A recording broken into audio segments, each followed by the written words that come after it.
তো হ্যালো বন্ধুরা, তোমরা কেমন আছো? দেখতেই পাচ্ছ সাইকেল নিয়ে বেরিয়ে পড়লাম। কোথায় চললাম চলো তোমাদেরকে বলি। বাড়ির দলিলে একটু প্রবলেম হচ্ছে আমার ডোমিসিয়াল বার করতে, তাই একটু সাইকেল নিয়ে বেরিয়ে পড়লাম। আদর্শ পল্লী স্কুল আমাদের বাড়ি থেকে প্রায় অনেকটাই দূর আদর্শ পল্লী স্কুলের কাছে। তো দেখতেই পাচ্ছ এটা আদর্শ পল্লী মাঠ।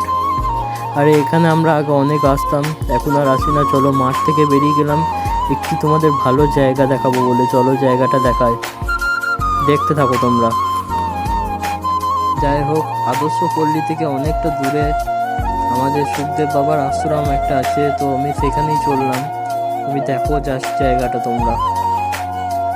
এই জায়গাটা অনেকটা গড়ান টাইপের, তাই এক হাতে ফোন নিয়ে একটুখানি অসুবিধা হচ্ছিল, বাট কোনো ব্যাপার নয়। তোমরা ভিউটা দেখো শুধু। এখানে ফটোশ্যুটের জায়গা দারুণ একটা। আর দেখো এখানে কি সুন্দর সুন্দর গাছ। এইটা হচ্ছে সুখহরি বাবার মন্দির, দারুণ সুন্দর। ভেতরে ছবি তোলা অ্যালাউ নেই, তবুও আমি একটুখানি ফুটেজ তুলেছি। চলো তোমাদেরকে দেখায়, দেখতে থাকো। দেখতেই পাচ্ছ ভিতরটা কি সুন্দর, খুব সুন্দর ভিতরটা। তো তোমরা আসতে পারো, এটা বিকিহাটে অবস্থিত, কাটোয়া বিকিহাট। তো ফটো তোলা নিষেধ, তবু তুলেছি ভেতরটা। মন্দিরটা কেমন তোমরা অবশ্যই জানাও।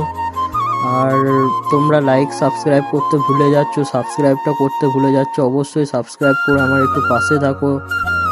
আর ভিডিওগুলো কীরকম লাগছে অবশ্যই তোমরা জানাও, কোনখানে ভুল হচ্ছে, কীরকম করলে কি ভালো হবে অবশ্যই তোমরা জানাও। তো আমি আর কি চারপাশেটা আশেপাশে একটু ঘুরলাম, এত শান্তি এখানে কি বলবো তোমাদেরকে, খুব শান্তি একবারে। আমি আর দুপুরের মধ্যে গেছিলাম আমি কাজটা করতে, তখন 12টা বাজলো।